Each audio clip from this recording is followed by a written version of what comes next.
Terraform Labs Take 2 hasn't gone down too well, with the new Luna token reduced to just a fraction of its debut price within days. And the discrepancy between the old Luna and the new token led to an exploit, where an attacker drained $2 million from the Mirror protocol. This raises many questions about security and stability. Damien Lowe, CEO of Matrix Asset Management, joins us to discuss more. Good to see you, Damien. Thank you for having me, Megha. Damien, Terra 2.0 airdropped 70% of the new Luna supply to holders of the old Crash tokens. And while we've seen the price of new Luna crack, its critics are also questioning how the project will support itself without a stablecoin.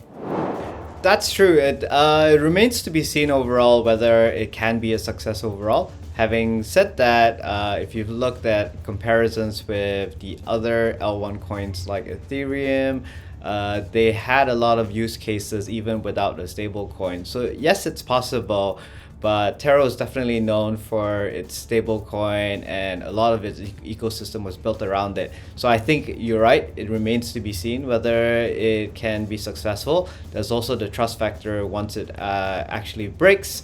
That it's really hard to gain it back. Last week, the Mirror protocol suffered a $2 million exploit, and the price difference between the two Luna tokens is being blamed for it. And this follows a $90 million exploit on the same protocol on the old Terra chain, which was only just found out. Who is responsible for these? I think technically it's the validators, because the validators are the ones that actually feed the prices in overall. It's actually also overall the whole Terra team. If you think about it, I think there was obviously a motivation for them to really push out something to really replace the old Luna, the Luna Classic. And not everything, is possible to be thought through in such a short time. And I think because of that, a lot of it was overlooked or not even thought about at all, and I think that's partially why the exploit actually happened.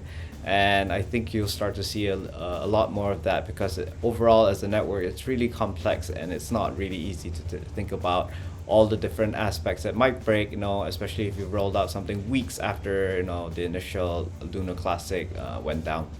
So be on the lookout for more of those kind of things, but hopefully not. Well, these exploits and collapse of a chain which was worth billions of dollars at one point raises questions about governance and the need for oversight. What do you make of the recent regulatory announcements coming in from South Korea and Singapore on that front? So I think everybody can say that it's the collapse in Lunar and the stablecoin UST wasn't good overall for crypto initially, but I think the silver lining that you can take away from that is that it's now forcing regulators to actually take a closer look at it, which we more than welcome. We've been always welcoming of regulation overall, and for regulators to give clarity on the overall industry, especially for DeFi itself. And this has really forced them to look at it and have a stance on it overall. So Singapore and Korea have started to take a look at it a little bit more, and in Singapore's case you can see that they're leaning towards more DeFi being okay and something that should be worth exploring from an institutional level, but less so for retail. Greater regulatory oversight and framework would be critical for crypto industry to mature, wouldn't it? Thank you so much, Damien, for joining in today. Thank you, Megha.